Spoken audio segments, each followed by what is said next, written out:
That's right. So what we're yoked up with can easily get us out of balance. Right. Psalms 26:12 says, My foot stands in an even place. In the congregations, I will bless the Lord.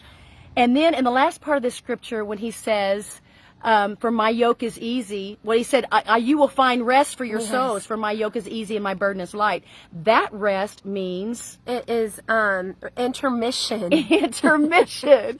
Intermission. And so that's what it means in the Greek. I think it's so cool. And it reminded me of a friend of ours named Henry Phillips. He's a bishop.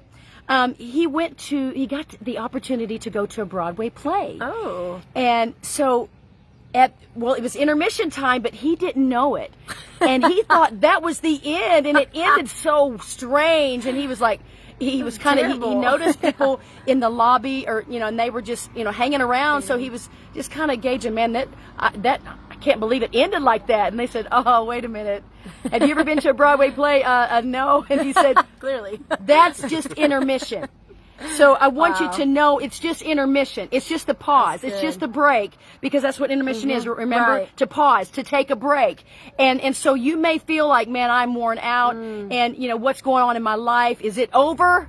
No, it's just intermission. So tell me about that, Alex. No, I mean, one of the things that happened to me recently is I've spent the last 3 weeks working day and night to get something ready for a conference that we did. And I'm also going to school during the summer, and so I'm completely burned out. So my buddies reached out to me and they said, hey, next week, do you want to go on vacation? So this week we're actually going to go out, we're going to go into the mountains, and we're going to rest up, and then we're going to come back and we're going to do it all over again, because there's all sorts of things that we've got outlined to continue on with. And I have tons of examples like that in the military as well.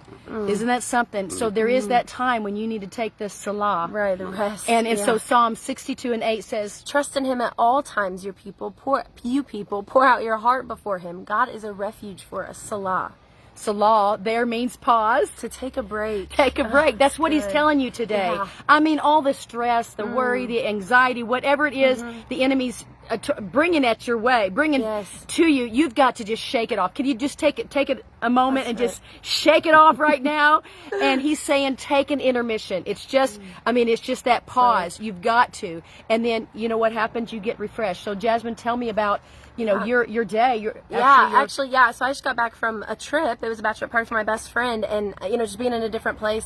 And I woke up at 2 a.m. this morning, I'm sorry, and throwing up, just vomiting.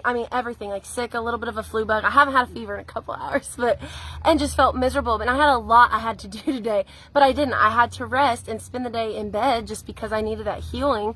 But I knew I had church tonight, so I wanted to rest. I was able to come here, and I'm feeling a lot better right now. But I had to take that rest. So sometimes God forces us to, no, you need to slow down, take a minute. It's gonna be all right. Again, Psalms 23, the Lord is my shepherd, I shall not want. That's he right. makes me to lie down in green pastures. pastures. Sometimes it's like, he's making you rest. He's making you rest. And again, it's not